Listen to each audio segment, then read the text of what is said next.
Hello, hello. Welcome, welcome. And mi gente bella, my beautiful people. Welcome to another edition of Santana Says, where we talk about everything from Roblox to relationships, everything in between, and the overall journey of life. I am super excited. I almost messed up the intro because I was so pumped. But I am excited to not only bring you another show, but it's a banger, y'all. So not only is it still Women's History Month, so we are highlighting different women. And honestly, I wanted it to be on purpose, like just women from the community, people that I know, people that you might not normally hear about. That's why I wanted to be able to highlight this month. And I feel like every month we should be able to do that, but especially a little extra this time around. But I have the super pleasure and honor to introduce you to my sister. Hello. So I don't know that everybody knows that I have a sister. I think some people are still learning that.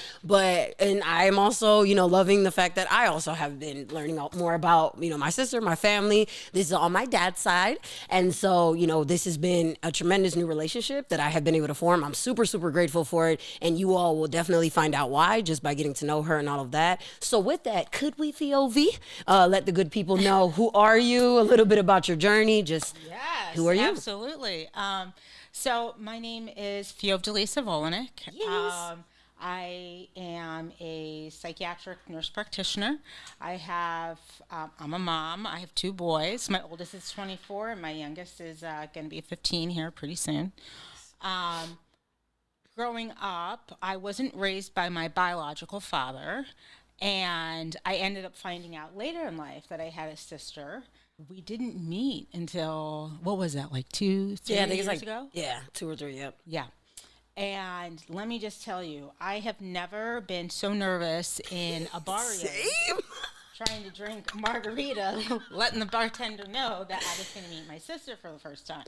So trust me, I had a lot of nerves that night, and it was very much like a kismet kind of moment. Right. When she walked in, as you can tell, we're both wearing our glasses. Right. We had very similar mannerisms. We ended up going into very similar fields. And it just felt very comfortable. Like, we just felt very comfortable with each other. It was a very new experience for me. And we had a lot of very interesting conversations that night. Yes, we did. That needed to be discussed, absolutely. Right.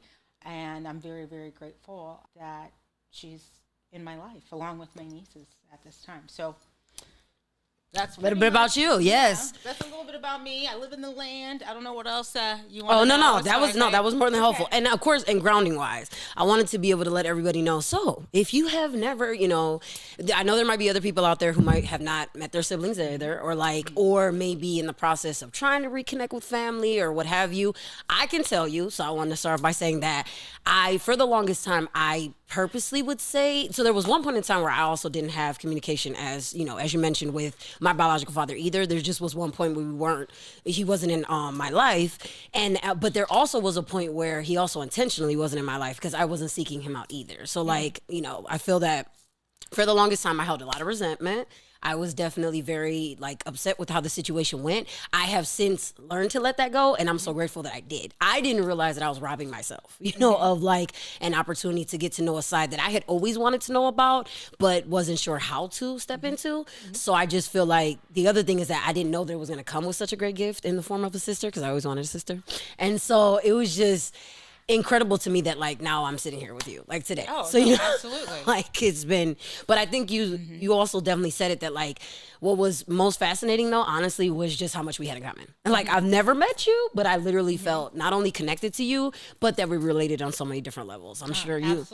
Absolutely. And growing up, yes, obviously absolutely. without my biological father, I had my own issues as far as abandonment kind of issues and stuff like that. Right. So that was all very deep for me to process. And, absolutely. Of course, moving forward as we're all trying to move forward with our relationship and everything. It's been very positive to have you be this, very positive presence, in our life. So it's just been it's been a cool experience overall. I can see how it could be intimidating for some to reach out to family that they don't know. Right. But I'm so glad that we did. Oh my gosh, yes. Exactly. I'm so glad that we did. And that we're local. So like I've been learning, yes. And the other thing is that I didn't know that Puerto Ricans had family reunions. I'm not going to lie to you. So apparently on our side, on our dad's side, we got the family reunions and they go deep, y'all. Apparently there'll be like family from all over. I didn't know that was a thing. Yes. So yes, we have family. And apparently our lineage goes back to like France. So shout out to that. Yes. Apparently we learned that. I mean, hey, so we have some French in us. There's a lot of history. Yeah. So it's been great to like unpack all that. But I am glad that, you happen to be local too, because I know that you, like you said, you native to good old Cleveland, for those who know that we're coming to you from Ohio. But it has been really great like seeing that. And like you said, I agree with the encouragement piece. So that's something I've always been trying to say, like really women, we should just encourage one another anyway. We already get enough attacks. You know what I mean? It's 100%. Like there's already enough people that, root for, failure, or just make it a little bit more of an obstacle for women, or only see women in certain ways. So I agree that that's also would have been really great, is that we love that, like that championing one another. And I definitely feel that that's super reciprocated. So I'm glad that I have provided that for you, but you've absolutely done that for me. And I've already seen you as somebody that I can, bring issues to, like talk things out with. And that's been so rewarding in and of itself. So I feel like, have you always had those kind of like supportive relationships, on the womanly side, or how have that looked like for you over the years? So I think that coming, especially like from, a Hispanic family, like I always think that that's kind of different, because I feel like women can sometimes be put into these kinds of roles. And for my journey personally, I was married for about 12 years and divorced. And nobody ever gets married to get divorced. You know what I mean? Like, it's not the goal. Real about that. Right. Now, in my marriage, there was a little bit of role reversal where I was the one that was always at work. You know what I mean? Now, my husband worked, and he's an incredible father. Absolutely. But our marriage did not work out. So what ended up happening there was that when it came time for the divorce, and I had to really, really process this, and I had to take a step back. Now, I have joint custody of my children, but I am a weekend mom. We try to go to dinner once a week. I have them every other weekend. This was very difficult. And it's really interesting the amount of shade that I have gotten from people that kind of have their ideas of what my life should be. And let me tell you, like, I'll be at the hospital working. There's been weeks that I've clocked out a 2-week time period, 140 hours, whatever. Right. I'm working really hard. I'm very busy.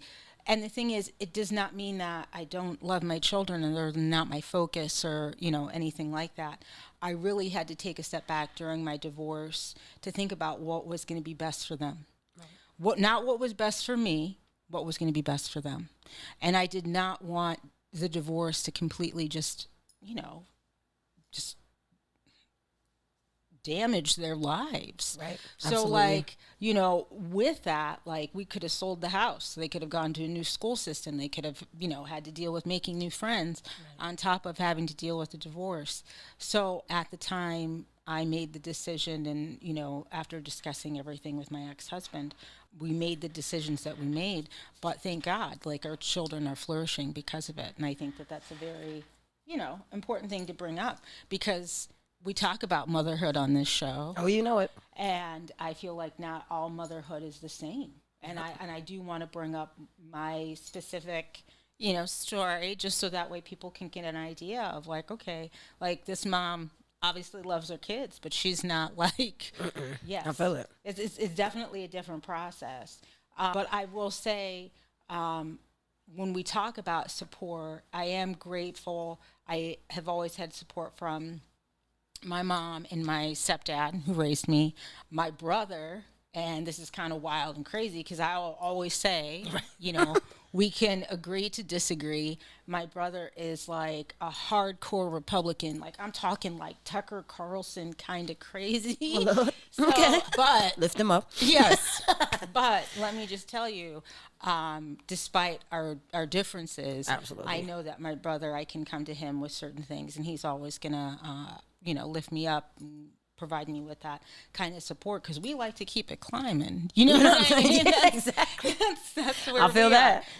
So when it comes to those kinds of things, so just to go back, talking about the support and like with this situation, like my mom and I had a really deep conversation once, and she was like talking to me about when it comes to us having our children, and we're not just raising children, we're truly raising future adults, and like they need to be able to function and be successful in society. So we need to be able to instill with them like the appropriate coping skills and all that other stuff.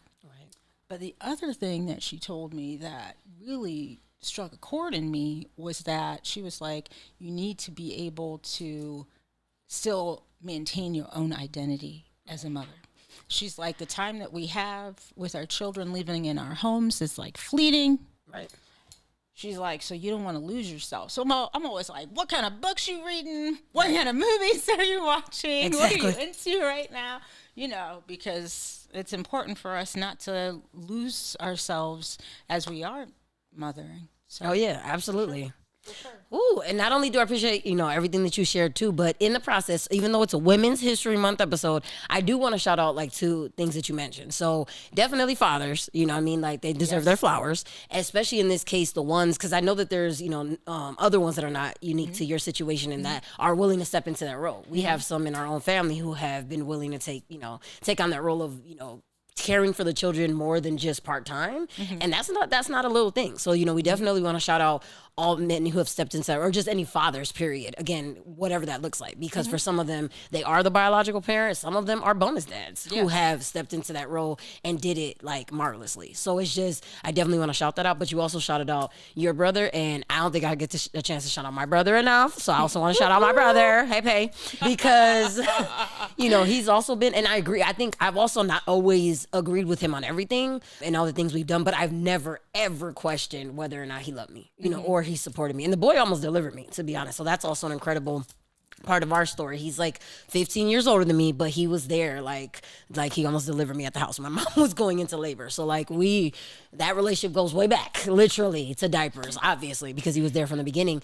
But it's like, those invaluable, relationships that also help us, what I mean, and help shape who we are. And it was interesting that, as we both mentioned too, we were definitely shaped by our parents, what I mean, and how, what they were trying to figure out. And I do love that you also mentioned your mom, because my mom, that's also been an incredible relationship that I've been like still working on, cultivating. And really, I've learned to see her, not as a sum of like her actions, what I mean, or her flaws, or just things she's done. And so like, I feel like, I'm sure that's probably happened for you as well, but I'm curious how that's evolved over time. Our parents are just people. And I think that people, obviously we all make mistakes.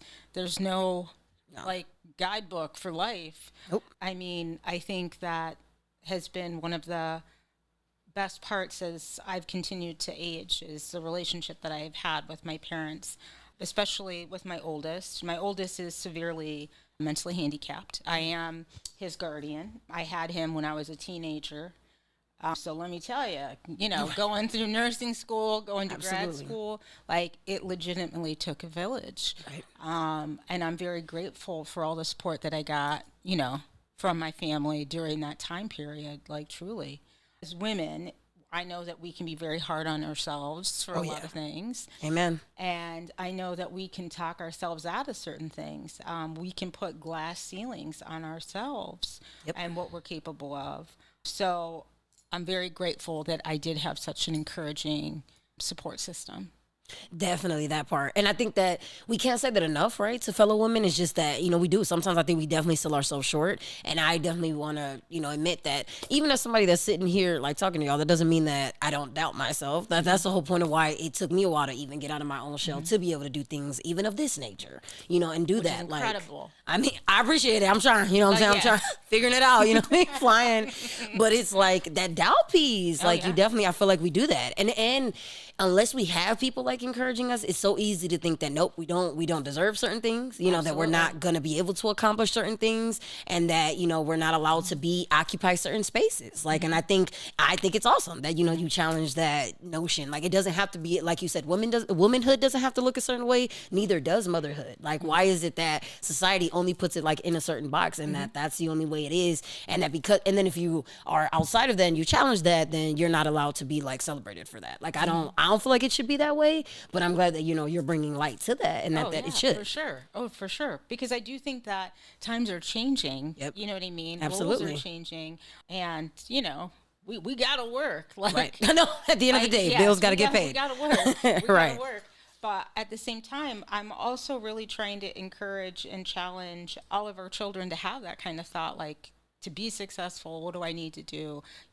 What am I trying to be motivated that's going to get me to where I want to go or need to go in this life? Absolutely. And I think that it's hard to have those kinds of conversations with our little people. But, I mean, I'll tell you, even now, my dad will call and leave me messages just to be like, I'm really proud of you. I just want to let you know. I'm 44 years old. It still means the moon to me to hear that from my father. So, like, it's very deep. Like that kind of stuff exactly. Very deep, for sure. And we don't stop needing that. You know what I mean? Like in life, I feel like that's the point. Like we always gonna need that kind of like support. So it's just wonderful when we can get it from whoever it is that we get it, and then we can build that up. But I agree that it's always helpful. But then you brought up, like you said, conversations with our little ones, our little tiny humans that we are trying to. And you got some older humans that you're over there raising and developing. Yes. I'm curious, what has been some of the more difficult conversations that you've had with them? Well, this is actually so with my oldest, I will say, since he is pretty much nonverbal, he's actually, that's like, I don't have to navigate all the social situations with him. Right. So that would be with my youngest that I am trying to navigate some social situations with. He just has a girlfriend now. Oh, Lord. Yeah. I know. I'm like, Father, Son, Holy Spirit, amen. We've had to have certain conversations there. I will say that he's had certain other kinds of things come out. Obviously, friends of his are questioning their sexuality, certain things like that. And he's very supportive. And I give him a lot of credit because he is listening to more things. Oh, yeah? I love this story that he kind of told me. He asked his girlfriend, do you like anyone in our grade? And she was like, yes, and named another student in the class. Oh, no. And girl, wrong answer. She was like, well, do you like anyone in our grade? And he was like, yes, I like you. So I have always had this whole thing with my youngest son, Rowan, who's probably going to murder me if he hears this.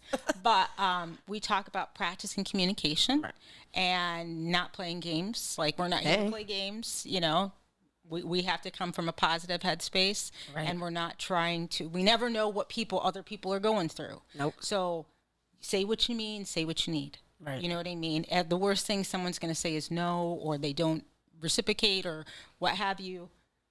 Obviously, she reciprocated because now they're dating. Right. But he's like, yeah, we gotta.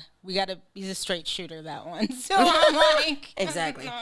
Well, we appreciate that. I mean, I definitely think that I would appreciate having that even on the, partner side. So, I mean, and literally you're just saying it. You're actually raising someone that is now going to be someone else's romantic partner, which is crazy to even think about, that my kids are eventually going to date. So I ain't even trying to go there. You know what I'm saying? I want my babies to just be with me. You know what I'm saying? I don't need them to date anybody. I know they're going to want to, though. Like, I can't stop that. But that's the whole thing, is that we have to be able to provide them with the appropriate tools to have positive relationships, not just romantically, but in friendships too. Oh, yeah. Where I'm like, if you are feeling drained, if someone is making you feel bad about yourself, if someone, all of these emotions and all of these energies that are so hard to navigate as a teen, right?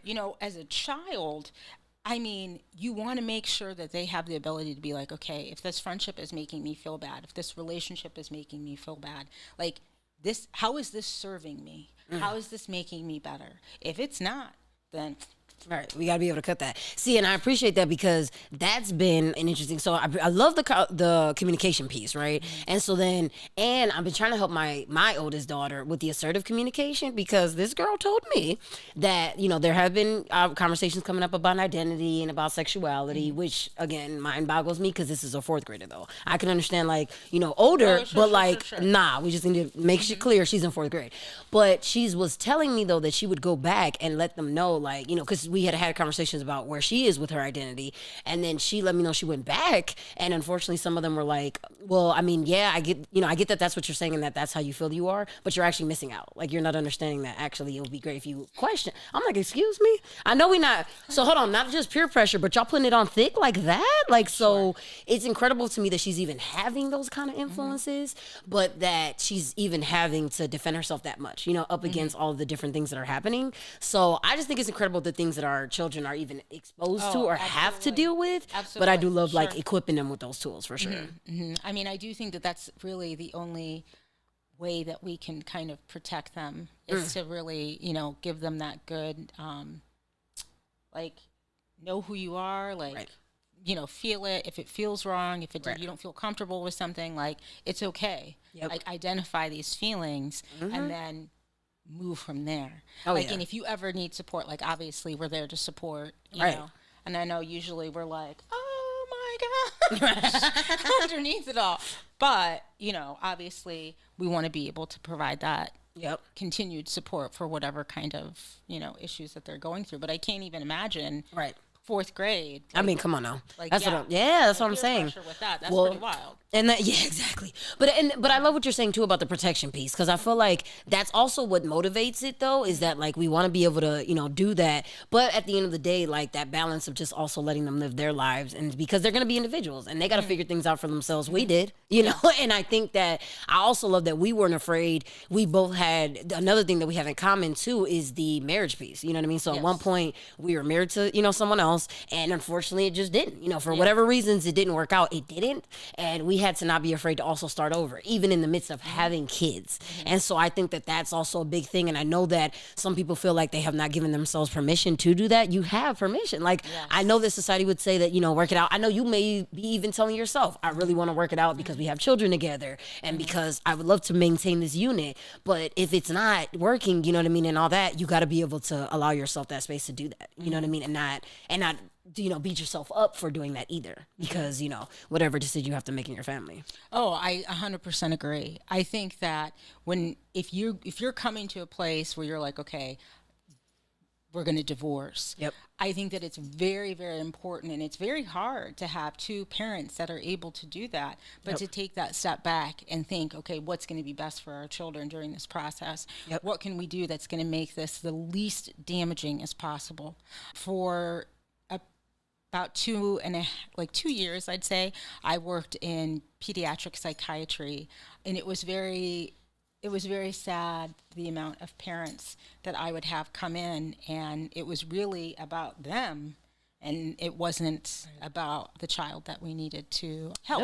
No. So, like, when it comes to those kinds of situations, I mean, divorce is definitely a loss in itself, but children are also going to feel that. Right. So we have to do what we can to make sure that they're, as cushioned as possible during that transition and that change. Exactly.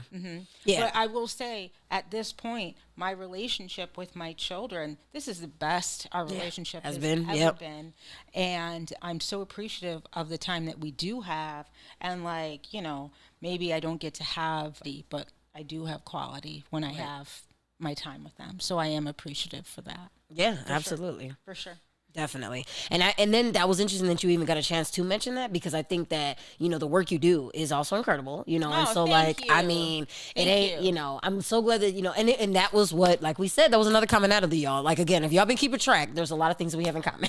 and again, never met. True. We literally live in whole separate lives. We get together and I'm like, girl, you been in my head? Like, you know what I mean? Have you, but mental health. So like, we also share that, not only our appreciation for mental health, just like wanting to work in that and just all of that. And so how has, were you always drawn to that? Like, what even got that spark going? This is a great question. I appreciate it. Yes. So with my oldest son, he was diagnosed with autism when he was 4. He was nonverbal. They told us like he would never be able to go to the bathroom on his own, all kinds of stuff. It was pretty wild. Right. He is able to independently go to the bathroom. I know. Little do y'all know. Right, exactly.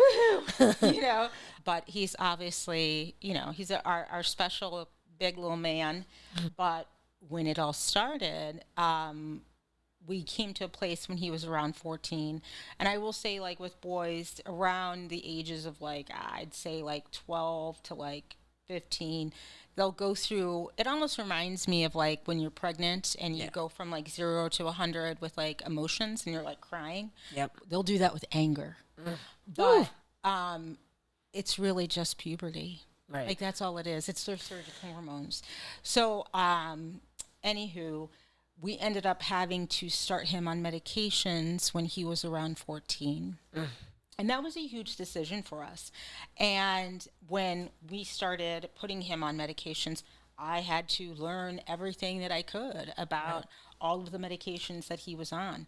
When I had Nicholas, like I had him in October of 98. Starting that January, I went back to nursing school. I went full-time even in the summers until I graduated. So I was already working as a nurse, and I loved, like, I love nursing, you know. So when we started putting him on medications and everything, I mean, I was reading, I was like looking at everything. And I had another nurse actually talk to me about going into the psychiatric nurse practitioner track. And I was like, I still have PTSD from undergrad. Right. Like, I'm not about to Ain't nobody trying to do all that. Right. Give me a break. I'm not trying to go back and get my master's. Exactly. So during this time period, I was actually in therapy. I think everyone should be in therapy. Hey, We shout all out to have a lot therapy. of stuff to process and unpack. Yes. But my therapist was like, what's, holding you back from this? Right. And during this time, I was working on being more assertive for myself and everything at the time. As a matter of fact, he had given me an assignment telling me, tell people no, and don't give them a reason. Oh my gosh, that was a very hard assignment. I bet. But, good one, though. yeah, very good. But anyway, he asked me what was holding me back from going to grad school at the time. And I questioned myself. Like, I didn't know if I was smart enough. I didn't know if I could do it. And he was like, where is this coming from? It was coming from me. So I realized that I was the one that was keeping me back from all of these things that I was truly capable of.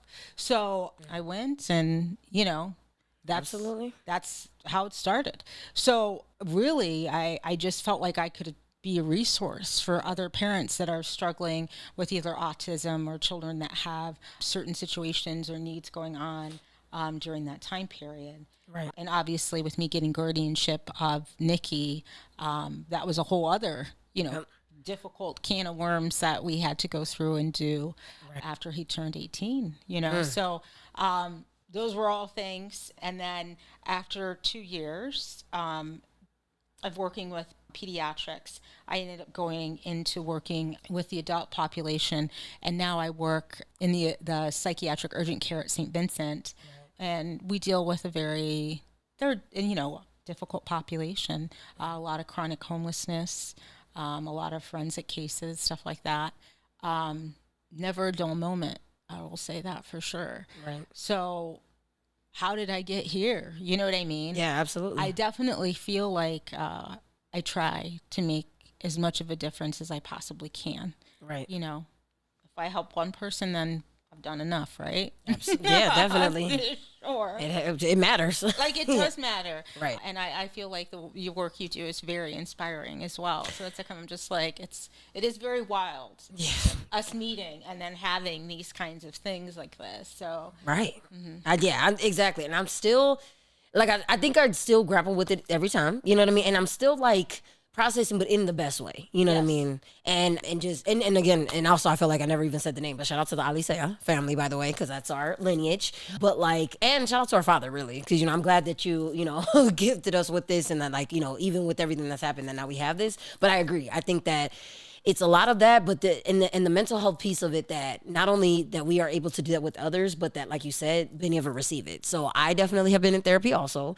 And, as you mentioned, and I feel like, and that's why I'm in school for therapy. So, shout out to hopefully your future favorite therapist, hopefully, coming down line.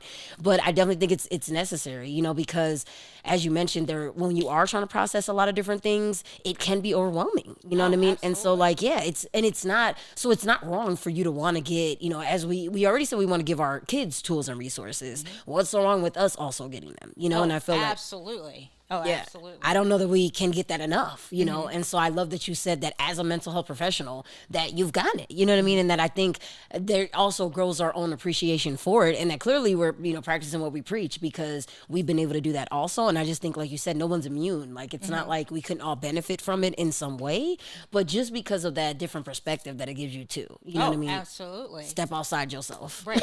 I definitely can say that therapy has helped me in so many different areas to be able to process, especially in my career. And I think we've talked about it. Right. And I know that a few episodes ago that you talked about, like, you know, is there a pay gap, a gender pay gap? Oh, and yes, everything yes. else? Yes. Yes, there is. I can testify to that. But I will say that with the help of therapy, Right. I have been able to advocate for myself in these certain situations to get, you know, my pay to where it should be. But I have had situations where I was, you know, offered or being paid significantly less than other individuals that I was working with. And was that difficult for me? Yes, it Right. was very difficult for me. I did advocate for myself though, and I did have other champions that were there that also could vouch for my work, that, you know, felt that, you know, that I was doing well at what you know, I was training the other people that they hired, Absolutely. you know, at the higher Literally. rate. So, anywho, we were able to get all that stuff situated and fixed eventually. Right. And, you know, I feel like without therapy, I probably would not have been able to do all of those things and been like, hey, wait a minute, this is wrong. We need to talk about this. We need to discuss this because this isn't right. Absolutely. And I definitely think, and I'm glad you brought it up because yes, going back to like how women have been seen by society, like it definitely, it goes all the way back. We do live in a capitalistic world, you know, so like, which breeds competition, that your value is based on your productivity. And so, you know, and all those things, but also like what was interesting is that even in this episode, how we've talked about like domestic care work, you know, and to be honest, I mean, in America, you don't get paid for that. So like, you know, that's why it's funny when you hear the jokes about like you're babysitting your own kids. It almost feels that way because like, I mean, at this point, it's something that is not seen as, you know, something that has value, even though it absolutely does, like caring for our children, but unfortunately, no. And like, it presents obstacles even, you know, having to do that. So like, if you even want to advance in your career, you're going to have to find care for it because, you know, our kids got to get taken care of. So it's just ironic, like, right, the different loopholes that you're having to jump through that, you know, you should be getting, you know, care for, but unfortunately just, you know, where we live, that's not the case. So I'm glad that you shed light on that because I definitely am glad, you know, as women, no, it's not super simple. It's not easy for any of us really to navigate the spaces in our country, but also just, you know, as a woman to have that added layer. So like, was that one of the main times that you've ever seen it like really play out as a woman, like discriminatory practices against you as a woman, or like? Oh, I had several situations. I had several situations where I was the only Hispanic female working in this facility. I was making $17,500 less than my Caucasian counterparts, which I was like, wow, that's pretty significant. Right. But I did, you know, address that with HR and everything else. And it did take 1 year. And again, I was able to talk to others and they did champion for me, but it did take 1 year before that was changed. I also had a situation where I was offered a position and they did not know that I knew one of the other NPs that was working there. I had significantly more experience than this other NP, and they offered me $10 less an hour than he was making. And I get it. Like, I get it. You know, the thing is, we have to know our worth, and we have to be able to go out there and let people know what's acceptable and what's not acceptable. Hello. I'm going to take this or I'm not going to take this. And I think that as women, they really do feel like at times they can lowball us, or they're, you know, oh, I think we can get her for this amount or that amount. You just have to, you know, the worst thing that anyone can tell you is no. Right. So if you're going into that situation for negotiations or anything like that, I say shoot for the moon. Right. The worst thing that someone's going to tell you is no.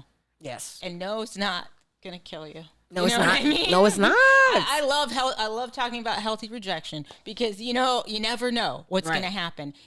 the only thing you can do is ask. Exactly. Because if you do feel like you're getting ripped off, most likely you are. So, like, that's the thing. True. We already not, a lot of us aren't getting paid what we deserve. You know what I mean? And so, like, but it's great. I'm glad the advocacy. I'm glad that came out. And honestly, I've had to struggle with that too. I even had a friend of mine who's like, you know, and shoot, that's also part of my village, and was just saying how she, like, learned how to negotiate. She younger than me, you know, out here killing it, you know what I mean? And learning how to, like, negotiate higher packages. And honestly, when I was her age, I didn't. You know, I just thought you get whatever you get, you know, whatever you receive, you're supposed to just take that. You are not allowed to exit. There is no wiggle room. I had no idea about all this, like that these negotiating factors and that, you know, and also the experience part. Like, I think I've definitely downplayed that. Like, no, actually I do have experience.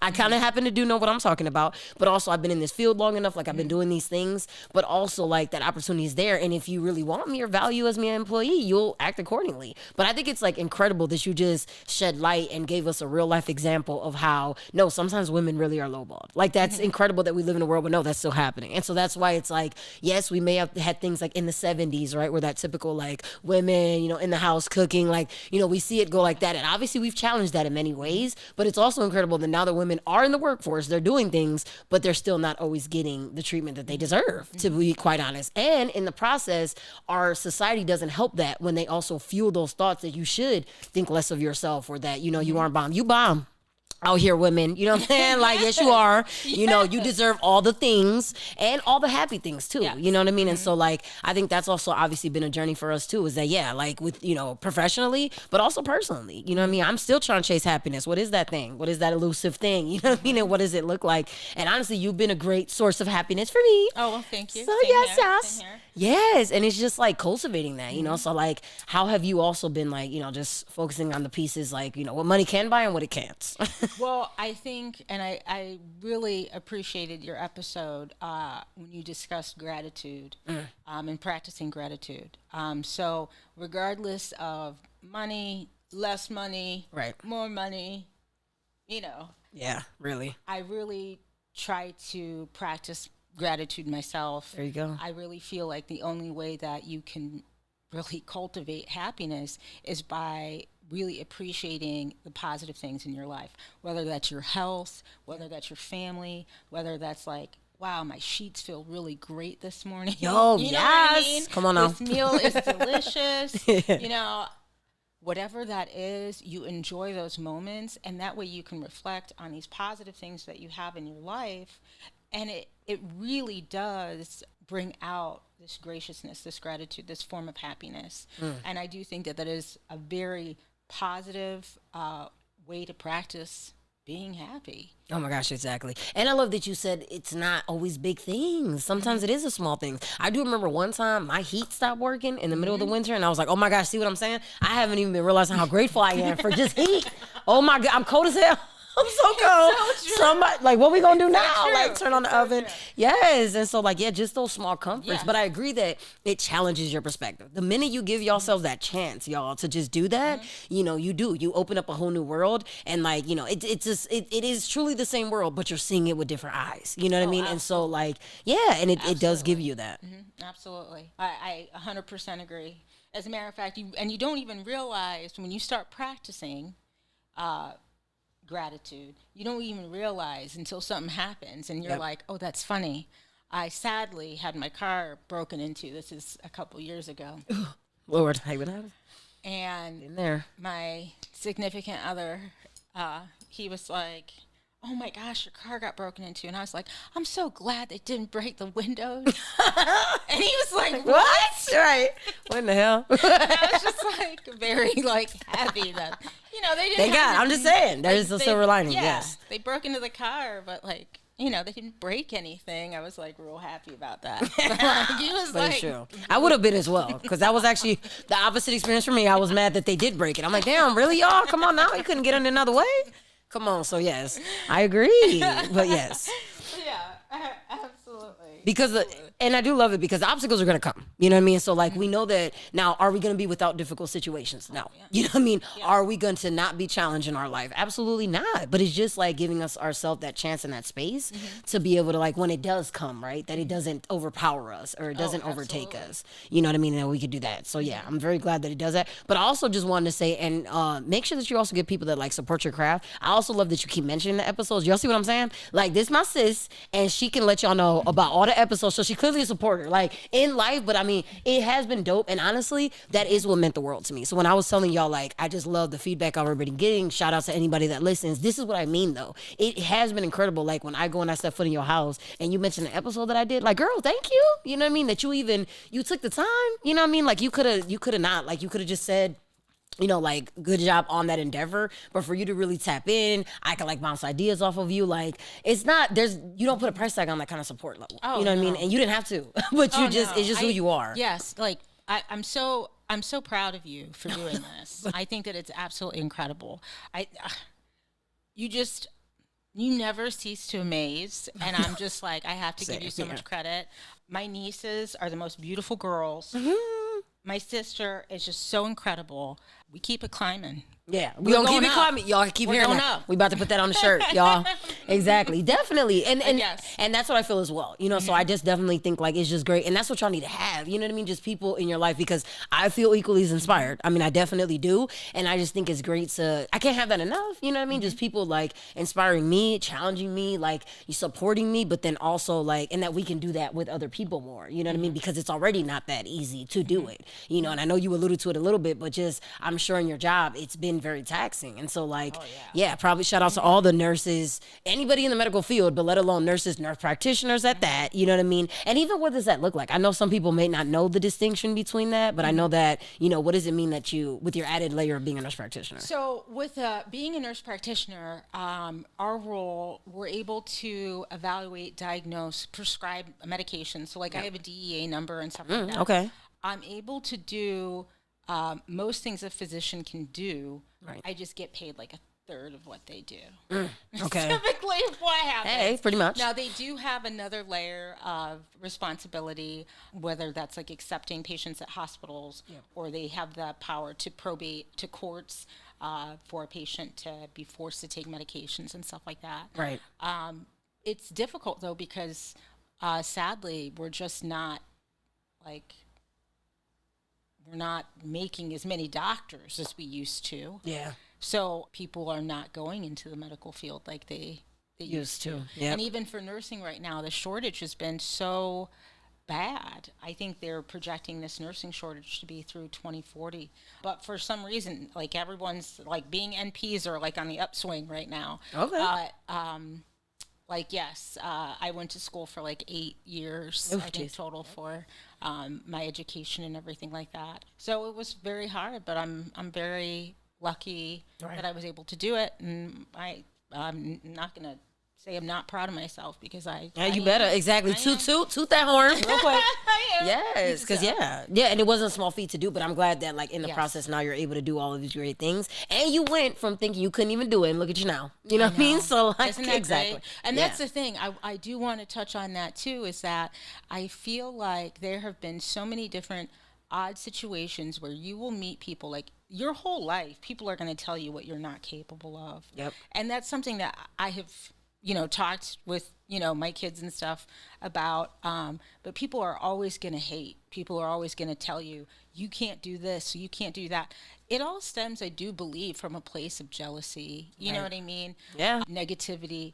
That's not what you want to be around. No. And that's not, you know, No, and it's not what you deserve to be around. Like, so if you have that faith, if you believe in yourself, whatever it is that you want to accomplish, I truly feel that we are all capable. Yep. You know, like, truly. So, I mean, exactly. Right. We're walking examples of it. But and I do love what you said, because it also stems back to that worth, you know. And so, like, please know that you have it. You know, I know that maybe you may have grown up with different, you know, beliefs. Maybe you heard negative messages, you know what I mean? Maybe you're saying those negative messages to yourself, you know, and it's just like, that's why we have to challenge those beliefs, because we are worth a lot more. And I think that too often we either don't remind ourselves of that, or we are not, like, giving ourselves enough messages to hear that. So, like, instead of that, we're hearing everything else but that, and we're allowing ourselves to accept the belief that we are worth less when we're not. Like, never. I don't want that to ever be anyone's experience, and I feel like that's what I also been loving about the show, is just bringing that message out. So however y'all are hearing it,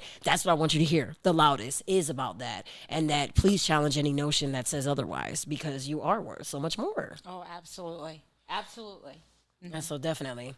And so, yes, if you had any other advice pieces or any other things that you had wanted to let the good people know, I'm just curious if you had any other tidbits or anything else that you wanted to, let people know about.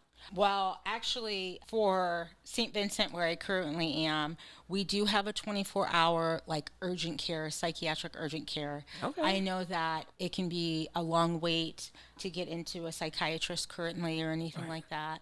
So if anyone is feeling or having a difficult time and they feel like they can't wait for the appointment or what have you, please come down and see us at St. Vincent. We always have a provider on 24 hours a day, so we are there. And I will give you that telephone number here. I also wanted to bring up one more thing, and I know that this can be a touchy subject to just kind of add at the bottom or the end of the show here. But I did want to talk about talking to our children when we have, when we're navigating this really difficult time. If we have children that are ever talking about suicide, I think that it's really important to put kind of like an imagery on this for them to kind of understand. When we talk about suicide or not wanting to be here, when it comes to emotional pain, people have a hard enough time talking about their feelings as it is. Right. So when we're trying to get this out of our children, why would you say something like that? Why are you feeling this way? Where is this coming from? Our emotions can be so powerful that we can take whatever we're feeling at that moment as 100% fact. So, how many times have you had a situation with your oldest where you're like, hello, I love you so much, and then you're like, I'm gonna murder you. So when we have these feelings, we feel them at 100% fact. Yep. Same thing for our kids. But the only thing that's very true about our feelings is that they're always in motion. So how we're feeling right now on this Monday while we're recording this show, next Monday, it's going to be a different feeling. Our feelings are like clouds. They're always in motion. So I always think that it's an important kind of thing to talk to your children about. So that way when they are feeling their most alone, that they can kind of remember that our feelings are like clouds. And hopefully, right, things are always going to be changing and always in motion. Absolutely. And I'm very glad you brought that up. I also wanted to also emphasize, what you also mentioned earlier as a mom of, 2 children, but also one with special needs. And I think that I also want to give a special shout out to any caretakers of those with special needs, but also especially parents, because absolutely. I'm sure that comes with its own, as you alluded to, its own level of unique patience. So I wouldn't even call it just regular patience. This is a different type, so these are special sets of skills that you now have. Yes. And I just think, and it was interesting to me too, how you just mentioned about emotions, but then also how your child does deal with emotions. Once again, which are actually quite, in fact, quite normal. They just may not look normal to others. They were feeling very normal things. And so I think that that's when it's especially vital to be able to know how to deal with emotion regulation and what they are. And to know that at the end of the day, it's okay to have them. You know what I mean? And then despite that. So I'm very glad you brought that up. And how that plays out. Right, absolutely. Because I do think that we need to talk about emotional regulation with kids. Yep. And I've had kids come into the office. I'm so depressed.